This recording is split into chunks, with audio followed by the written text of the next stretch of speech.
Hello बच्चों, मैं हूं राजेश सर और आप देख रहे हैं आपका अपना यूट्यूब चैनल इजी केमिस्ट्री।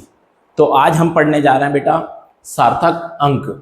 तो अगर हम बात करते हैं सार्थक अंक की, तो ये आपको केमिस्ट्री और फिजिक्स दोनों में यूज़ होता है। तो हम देखेंगे कि सार्थक अंक होता क्या है। तो अगर इसके कुछ रूल्स होते हैं बेटा, कि अगर हम सार्थक अंक की बात करें तो हम बात करते हैं कि शून्य को छोड़कर जितने भी अंक होते हैं उन सभी को हम सार्थक अंक मानते हैं। और अगर हम कहें कि दो सार्थक अंकों के बीच की जितनी भी संख्याएं होती है उन सभी को हम सार्थक अंक कहते हैं।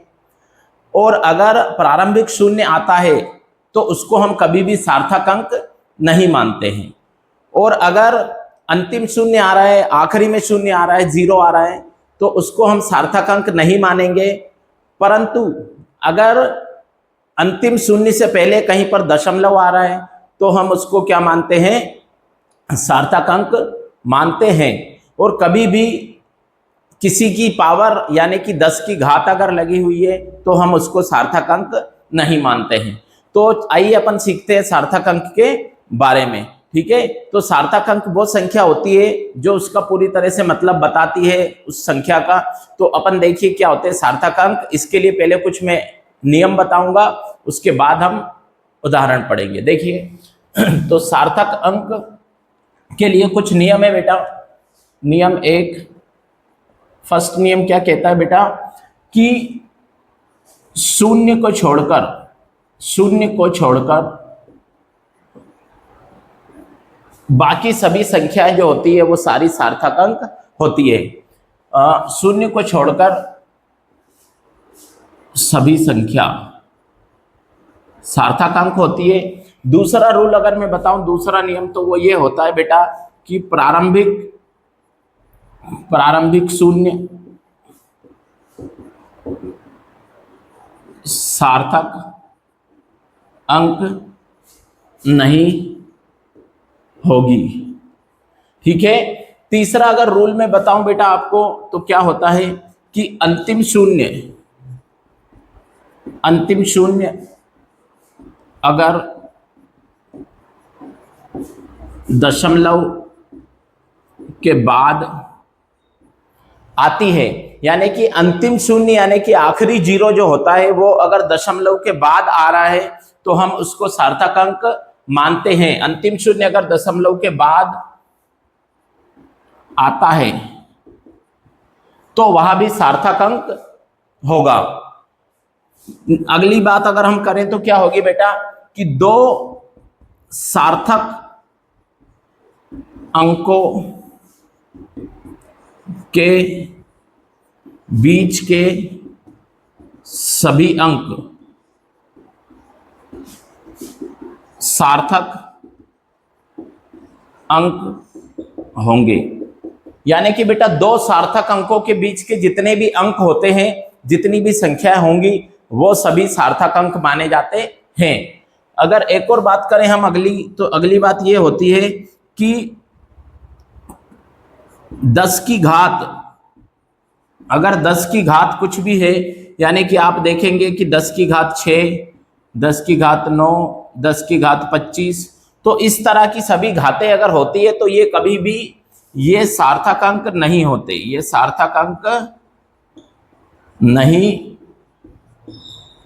होते हैं। तो इस तरह से ये इतने सारे नियम होते हैं सार्थक अंक निकालने के।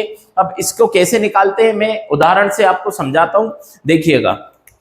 जैसे एक एग्जाम्पल, एक उदाहरण ले लेते हैं बेटा अपन, कि अपन ने लिखा है 1468.04986 इंटू 10 की घात 25। अब इसमें अपन देखेंगे कितने सार्थक अंक यहाँ पर होंगे। तो इसमें सार्थक अंक की अगर मैं बात करूं तो हम काउंट करेंगे, हम गिनेंगे 1 2 3 4 5 6 7 8 9, यानी कि टोटल यहाँ पर 1 2 3 4 5 6 7 8 9। बेटा क्योंकि 1 भी सार्थक अंक है और 6 भी सार्थक अंक है, तो इन दोनों के बीच के सभी संख्याएं सार्थक अंक होंगी। तो 1 2 3 4 5 6 7 8 9, तो टोटल इसमें कितनी कुल 9 संख्याएं इसमें सार्थक अंक है, और ये 10 की घात है तो इसको सार्थक अंक नहीं मानेंगे। अगर मैं आपको दूसरा एग्जांपल लेके बताऊं कि 00049674000, तो आप अगर इसमें देखेंगे तो इसमें कितने सार्थक अंक होंगे। तो यहां पर बेटा आपको क्या दिखाई दे रहा है, देखो प्रारंभिक शून्य है, ये तीनों ये सार्थक अंक नहीं है, और अंतिम शून्य की अगर बात करते हैं तो ये तीनों, क्योंकि इसमें भी दशमलव नहीं है बीच में, इसका मतलब ये भी सार्थक अंक नहीं है। तो इसमें कितने सार्थक अंक है, 1 2 3 4 5, तो इसमें कुल 5 अपने सार्थक अंक होंगे। अगर मैं ऐसे लिखता हूं 360000.80, अगर मैंने ऐसी कोई संख्या लिखी, यहां पर तीसरा एग्जाम्पल है ये बेटा, तो इसमें अगर मैं ऐसी संख्या लिख रहा हूं 1 2 3 4 5 6 7 8, अब इसमें आप क्या देख रहे हैं कि जो अंतिम जीरो है यानी अंतिम शून्य है वो दशमलव के बाद है, तो ये सार्थक अंक है, तो इसका मतलब ये भी सारे सार्थक अंक होंगे, क्योंकि 3 भी सार्थक अंक है, शून्य भी सार्थक अंक है, तो 2 सार्थक अंकों के बीच की जितनी भी संख्या होंगी वो सभी सार्थक अंक होंगे। तो 1 2 3 4 5 6 7 8, तो कुल इसमें 8 सार्थक अंक हुए, है ना। तो इस तरह से हम सार्थक अंक को निकाल लेते हैं, किसी भी संख्या का सार्थक अंक निकालना बहुत आसान होता है। और एक एग्जांपल में बता देता हूं कि 1.9826 इंटू 10 की घात 27 यानी 10 की घात 27, इसमें अगर आपसे पूछा जाता है कि इसमें कितने सार्थक अंक है, तो इसमें आप देखेंगे 1 2 3 4 5 सार्थक अंक है, यानी कि 5 सार्थक अंक है, परंतु ये 10 की घात 27 ये कभी भी सार्थक अंक नहीं होगा। तो इस तरह से हम किसी भी संख्या में सार्थक अंक निकाल सकते हैं। ये 11th क्लास हिंदी मीडियम का बहुत महत्वपूर्ण टॉपिक है, तो इसको आप बहुत अच्छे से समझ लीजिए, इसको देखकर इसका स्क्रीनशॉट ले लीजिए। Thank you.